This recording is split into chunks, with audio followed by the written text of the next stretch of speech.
And the other reason why we do it is because we have to connect those, even if it's not a turbine on a land, they have to use that land to connect other turbines further north back down to that substation. So that's one reason why. But like Mark said, we've been here for a few years talking to folks, signing a plan. At this point, we do have an agreement in place with American. That's why they're here. Today, Mark, Sarah, and Adam. And essentially the way that it works is we do the developments, sign folks up, get any necessary. For example, we have to go to the FAA and get permits to be able to put up these turbines. So go to the FAA, get that, just kind of this permit stuff like that. Do that kind of initial work, basically everything up to being able to put a turbine or a shovel in the ground. And then Mid-Am comes in and they buy it from us. They buy that from us. They build it. They operate it. So Mid-Am is I think any specific construction or operating questions, I think Mid-Am probably won't deal because that is the role of our relationship here.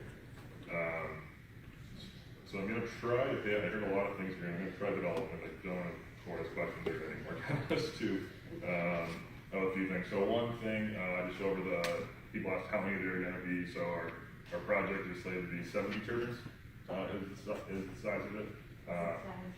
Yeah, that's our project. And that's the only, when I say the project, that's the only one in this county that we're developing. I don't know what folks are around, but that we're developing. That's the project we're talking about. This is those 70 turbines. So that's what we're looking at here. So that was, that's one question I heard a lot.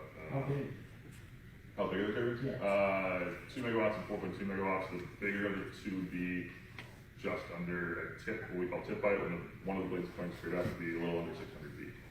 That would be the biggest that would be up.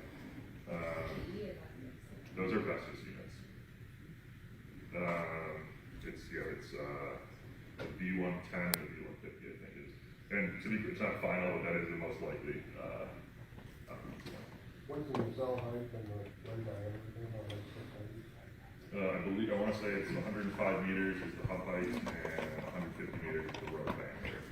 Just to clarify, because this is still under development, we're trying to figure out which turbines are going there. There could be up to 3 different models there. Small one, like Nick said, would be the 2 megawatt Vestas unit. It's got a 95 meter hub height, 110 meter rotor diameter. And then there's a larger Vestas unit. The reason we do that is we need a higher capacity turbine at less turbines in our project, the higher capacity one. So if you had a bunch of 2 megawatt projects, you have a lot more turbines there. So we're able to utilize some larger capacity turbines. And those are on like a 105 meter hub height and 136 meter rotor diameter are the ones we're considering now. But then we're also, I don't want to get into details much because it's still open, but there could be a different manufacturer that comes in and build in the rest of them. But probably a similar turbine to the bigger ones, so we don't have to put as many of them on. Nope, that's why you guys are here, to answer those questions, to make sure we're all on the same page. So yeah, that's kind of in terms of the number of turbines. Sure. If I don't sign an easement, I don't have to worry about a cable being drug across my property. That is correct. Eminent domain does not fall into this. Correct. But it is in the contract. We are a private company. We cannot do that. In Mid-America. We have never done that for our wind projects. But when you sell it to a We company, will not do this wind projects. As I said, our agreement is with Mid-America. Okay, So that's. so Mid-America, good. Can we get that in writing? It's on the record, yeah. Get that in writing. Get that in writing. We haven't done it yet. Let's continue. Yeah, I'll take questions afterwards. I think I just want to make sure I hit at least a few things that are. Another thing I talked about studies. So we do studies, pre-construction across all sorts of things. Looking at microwave towers where beam paths are. We look at different wildlife avian use. So we do 2 years of pre-construction eagle surveys. Essentially go out counting what we see. We do a general site characterization survey, essentially studying the features of the ground. We do what we call a waterway assessment, looking at all the water features going on. So we do that whole suite of studies, and that's well before construction starts, informs our siting process. In terms of our setbacks mentioned, somebody mentioned 1,500 feet, that is the minimum we use, at this project. I do want to stress that it's a minimum. So that is the lowest one. The roads, I believe 600 feet. Yeah, to a residence, 1,500 feet to a resident. Roads, 600 feet, similar for power lines. And the 1,500 feet also applies to churches, businesses, things like that. Cemeteries. Let's see, I think, Mark, property, I want to say to a non-participating property line, it's essentially taller than, it's more than the height of the turbine. So it'll be over, it'll be 600 more feet. Is it 120% or is it? 110 or 120, so it's a little over it. So it's usually 1.1, and that's not the tip height, like I said, it's when one of the blades is pointing straight. Right. So, yeah, we usually do at least 1 mile from those, usually more, but at least one. And one thing we, to Eagle Nest. One thing we do, that's one reason we do all our studies, is because we look at the attractants in the area. So sometimes you'll essentially go out, do your studies to see, there's a high concentration of eagles in this one area. We would like to avoid that. We also want to look at what's causing it. Is there a feeding operation? Is it like a common hunting area? Is there, the carcasses that they're feeding on? Is it a water area? There's different things that could be attracting eagles. So we look at those reasons, the underlying causes for it, essentially. That's one. What else am I missing, Mark?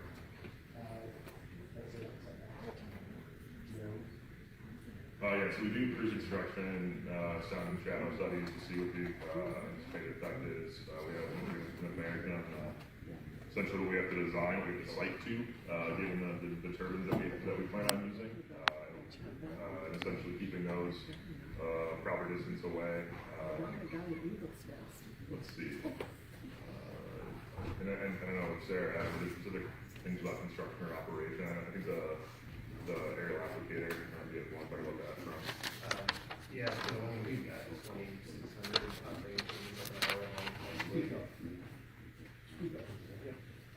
We have 2,600 operating turbines in Iowa right now, and we work with aerial applicators. And what we'll do with that, we'll have a local office in the area.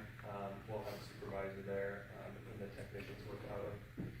And if they would like to, really honestly, they take us up on this offer. I mean, I watched the operation of 2 big wind projects for 2 years, and I think I got 1 call from 1 aerial applicator to ask us to, shut them down and turn them so the blades line up with their flight class. But we're willing to do that, just as long as there's some coordination there. That's what the biggest problem is, coordination, changing wind conditions, et cetera, so we're trying to schedule that. Yeah, it usually works out good where you're not spraying when it's a day like today. Yeah. So, and that's when we really care that the turbines are running, because, we want to take full advantage of the wind. But so you're usually spraying when it's a low production period for us anyway, so it's not that big a deal for us to shut them down and turn them. So that. There are some other impacts as far as I do, if we have workers that should show up. I don't know, sort of contractors, contractors do things to do, and then they have issues that not show up. And we'll, if you spring there, sorry, talking specifically, but this may answer other questions. We can give you coordinates and turbine locations and site plans and all that stuff for so you know where they're at. Are those setbacks, are those from the tower, or are those from the extreme tip setback? The ones I said were from the tower. So with a 400 to 450 foot diameter rotor, the 600 foot setback to the tower is much less than that for that. From what's part of it. Yes, the tower would be, and so we base it, so this kind of goes to one of the supervisor's questions, we base that on the height of the tower. So the taller one would have because it's 1.1 times the tower height, so yeah, so it's based on that. With the blade pointing up. With the blade pointing straight up. It's max turbine height, that means the blade's pointing up on top of it. So you got 600 foot tip height, so that. Right, so it'd be 1.1. 660, I guess we do that. Yeah, just to clarify, I mean, that's typical, but I mean, we have a set of siting requirements that are, typically greater than a lot of counties have. So when we sign our agreements with Invenergy, it's a whole page, of those setbacks that they have to comply with. So I'm not sure, I mean, we have some hard distances in there, so I'm not sure it's exactly 1.1 times the tip height, but it's close to that, or the tip height, at least, we put that in there. For the bigger turbines. Plus the turbine, 1.4. And that's why I was trying to clarify that it's in our agreements, it's not defined as like 1.1 times, it's a hard distance, that's usually at least the turbine height. So it'll be, depending on the turbine model, 500 to 600 feet at least. Because that's from the center of the turbine to whatever you're setting back from, yeah. Yeah, you want to talk about the road agreements you've done with other counties? Yeah, and so this is something we're happy to volunteer to sign with the county. A lot of counties we build in don't have zoning, so if they have a concern about the roads, we will voluntarily sign a road use agreement with the county. That just lays out, pre-construction surveys. We'll go through and we'll videotape the roads or take, gravel depths and stuff like that. So we know what we need to return to when we're done. We'll wait till the roads get cleaned up and better, before we take that survey. And then it lays out, coordination with the county engineer on weekly meetings and stuff like that. We make sure we have dust control down. We'll put mag chloride, something similar down in front of residences around the intersections. We'll have a full-time road grader or two going, depending on the side of the project, to make sure things are cleaned up and leveled off, because, we don't hide, there's someone raised it, there's big equipment there. We need all of our transportation permits for all of that, just like any heavy load. But we maintain the roads to make sure they're passable. There could be some coordination with the local school districts on busing routes and stuff like that. So we're happy to sign one of those with the county. It's something we would do anyway. And then decommissioning is kind of similar. I know sometimes the maker does agreements with counties basically on the requirements, what they're required to do. I think Jay had some of that stuff, but what he was touching on was the decommissioning agreement. So again, it's something we can voluntarily sign with the county. We have done with other counties that don't have zoning, where it does lay out those requirements basically for us to take it down. We have, as a public utility with good financial wherewithal, we've got the means to do that. So you'll see in a lot of county ordinances that under the board's discretion, they can kind of waive the financial security part of it, but we still have to do like get an engineer to provide those decommissioning costs and stuff like that, update those as required by the county. But it also kind of lays out, this may give the county some protection too, is that can't be transferred without, so we're a public utility, we're regulated in the state. We're the biggest ones. We've got the financial wherewithal, and the state controls us, pretty much. They regulate us.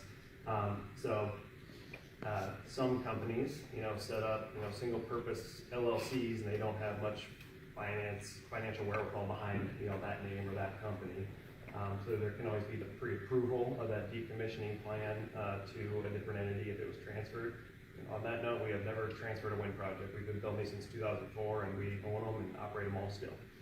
So we have no plans to do so, but it could give the county some protection as to a potential assignment to someone with less financial wherewithal. What's that? They're very financially attractive. Yeah, they're great for our customers.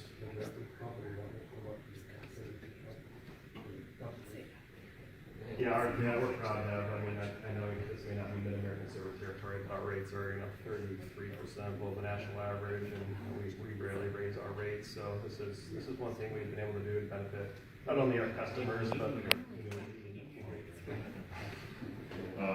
We got the lines drawn across the state, and we can't cross them. I know there were some other questions or comments about property taxes. I think Sarah, you want to talk about property taxes?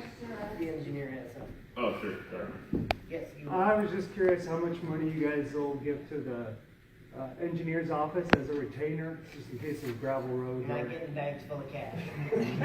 I have no idea. And that's Just fine. $1 million bucks or something? Yeah, Just I mean, in case they don't. some road use agreements have that. Again, it's not something I'm ever worried about. We're from Mid-American. We're going to do what's under there, no matter what it costs, But some road use agreements do have that financial security, whether it's a bond or a letter of credit or something like that, that, hey, we go away and don't return the roads, then you can draw on that to fix them. Yeah, I bet there'll be something like that. That's, we can volunteer that, that's no problem. Okay. And again, that's if we end up getting the project from Invenergy. It's still Invenergy's project currently. You know, there's, we did sign an agreement with them where, you know, if they complete certain development aspects, and comply with that agreement we've signed, then we would purchase the project, from Invenergy. So I'm not speaking for Invenergy and what they would sign up for, that's what we would sign up for, but by way of working through it, I've heard rumors that you've already bought it. nope, that's incorrect. Okay. It is a rumor, that's correct, the rumor's correct. In other words, the line could come in and buy it. Why not? Not unless we Why not? don't buy it, Huh? because our agreement gives us the rights to buy it if they complete that stuff. Yep. If they own it and put it up, why couldn't the line come in and buy it? our two companies already have an agreement such that if we hit these certain, you know, amount like getting enough land and stuff like that that Evan talked about, then Van has to come in and buy it. So that agreement's already in place. I mean, I guess if the agreement fell apart in some way, then somebody else could. Correct.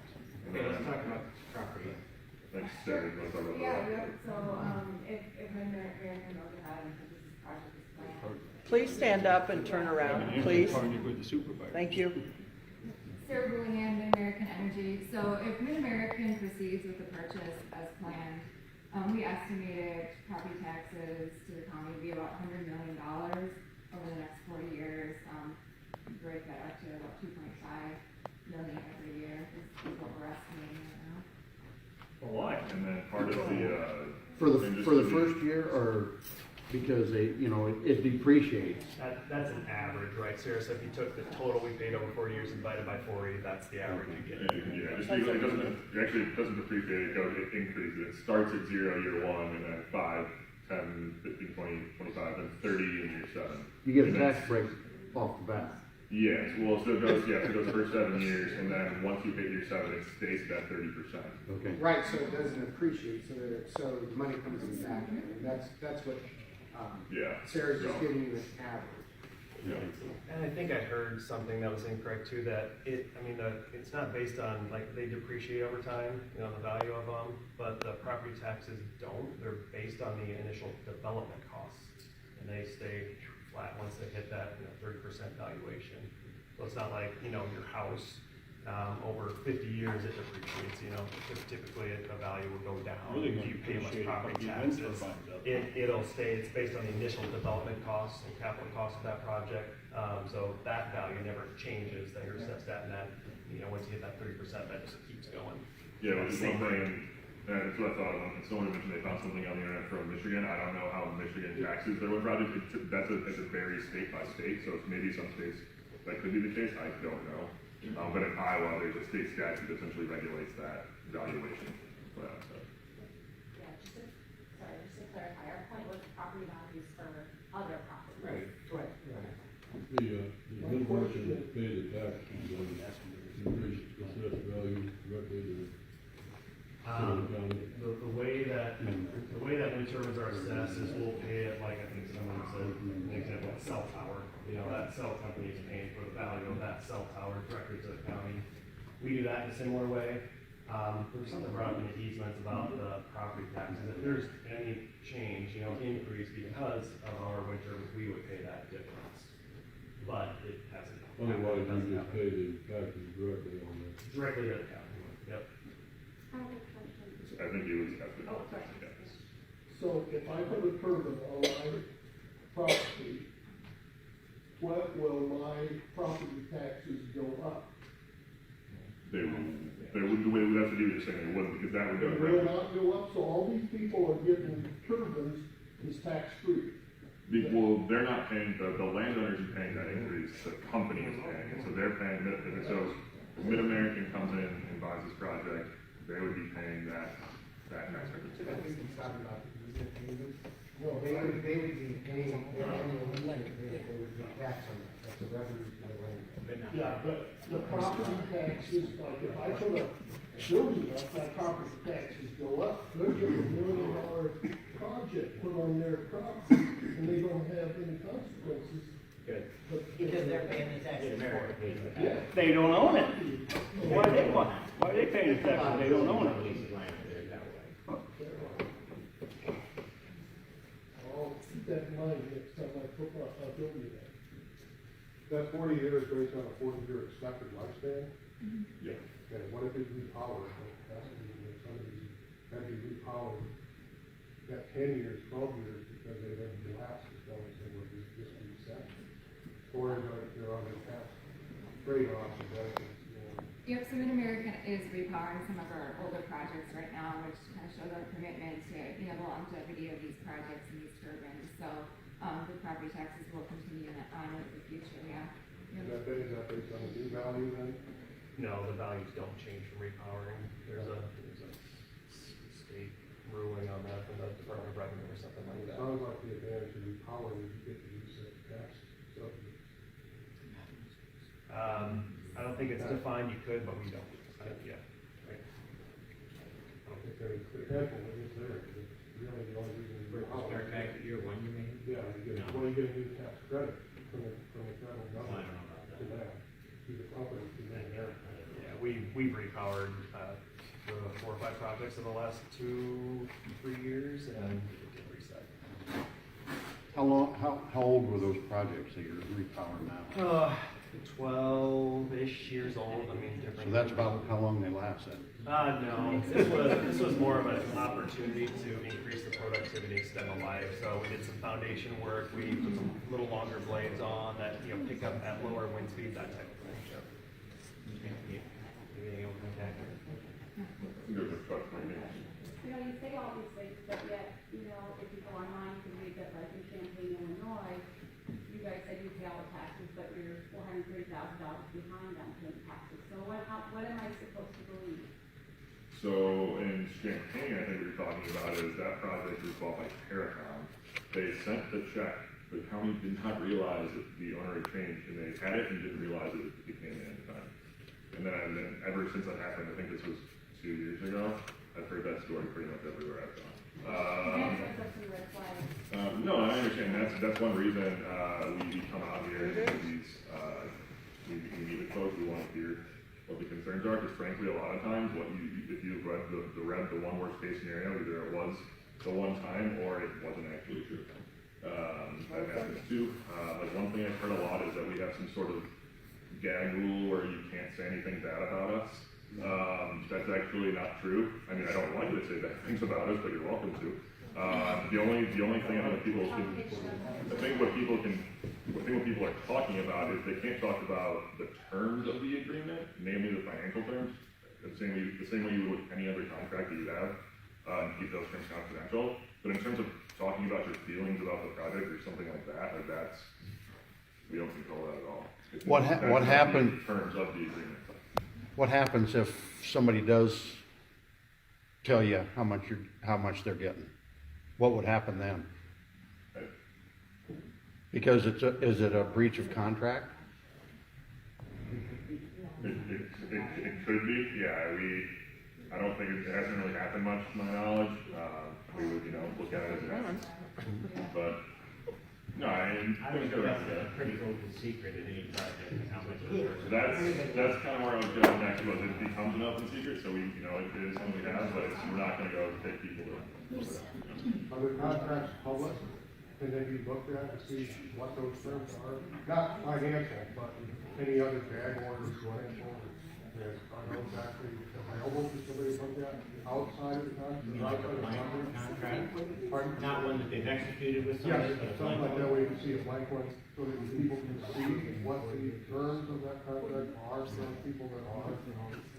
Well, if we're negotiating with someone who we think might sign up, then they'll see a contract, yes. But I mean, in the same way, if I'm not negotiating if I'm not a party to that agreement, to some other agreement, I don't really have any right to see that agreement. Yeah. Regardless, and for any kind of contract, to be clear. You mentioned that yeah, the bag order is not really in place. Yeah. But if nobody who's not involved in it can see it. So sometimes where you can see it is people will see terms before they sign too, so that's sometimes how you hear things is they may have seen an agreement and then they never signed anything, which happens. So that's sometimes how they see that. I don't mean monopolize, but has there been any study or any report on this project with the 70 proposed towers, as far as how many residents that are in this area that aren't part of this project are impacted by their presence compared to how many people actually have signed and either have it cited or have easements? And what percentage is there of people impacted that aren't benefiting from the actual financial project? Well, I guess there's a couple things. One, I would say, our view, and I would say I touched on the county benefits in terms of property tax revenue. We do think everybody benefits. That is our position.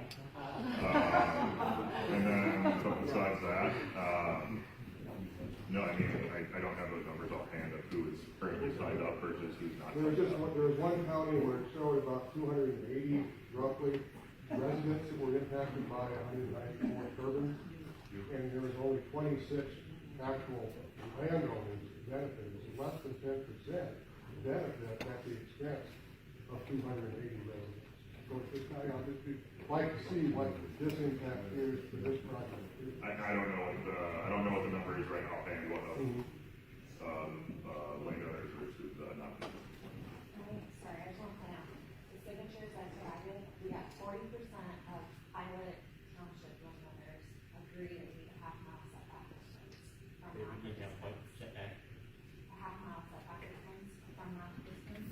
And then, I also want to verify in the sound thing too, another issue is if you have the noise is louder than what the contract said or what was promised, those sound studies cost thousands of dollars to do. So we'd like to request that whoever the operator is, facility owner, that they reimburse for that and that they do actual field studies. Because right now the sound that they're using, and in the propaganda, that's all model, it's not actual field measurements. Let me touch on that a little bit, that helps, but, we understand that, you have to do that, you don't go and actually sound the same thing you built.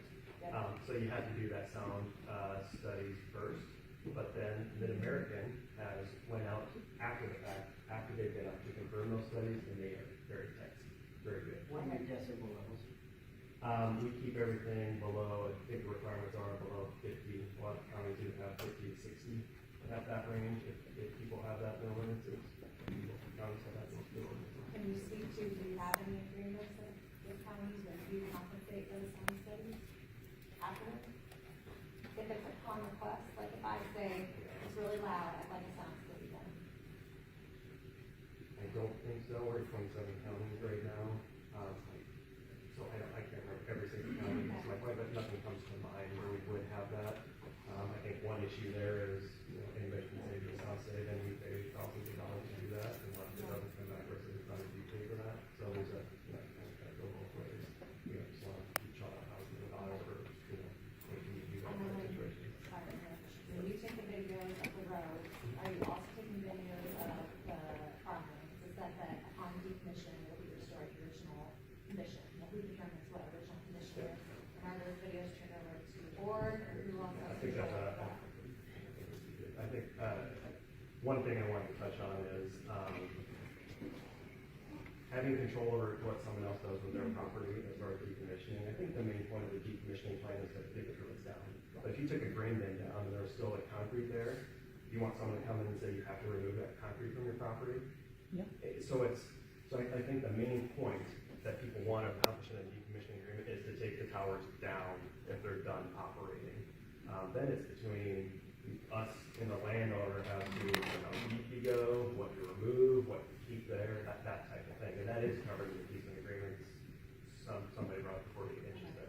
Yeah. And then, so can you speak to the videos of the roads that you turn over to the board? We should get to county engineer because they know about roads. County engineer would be involved. Are you a county engineer? Yeah. But we work with them. He would be involved in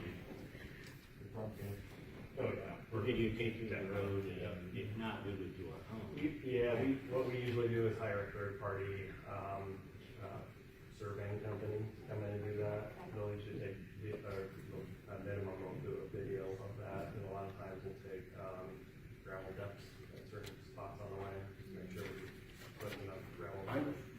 On something like that, I don't think, like Mid-America should get the third party the county should get the third party because it's their roads, not Mid-America's. And it's a kind of a statistical survey, so there's not a. Yeah, but if you get the same third party, they're gonna agree with you more than they will the county. It'd probably be a very similar company anyway that we would hire, you know, a civil engineering consultant firm in a surveying capacity. But I will say, you don't just wanna hire any one of those, you want someone who knows how to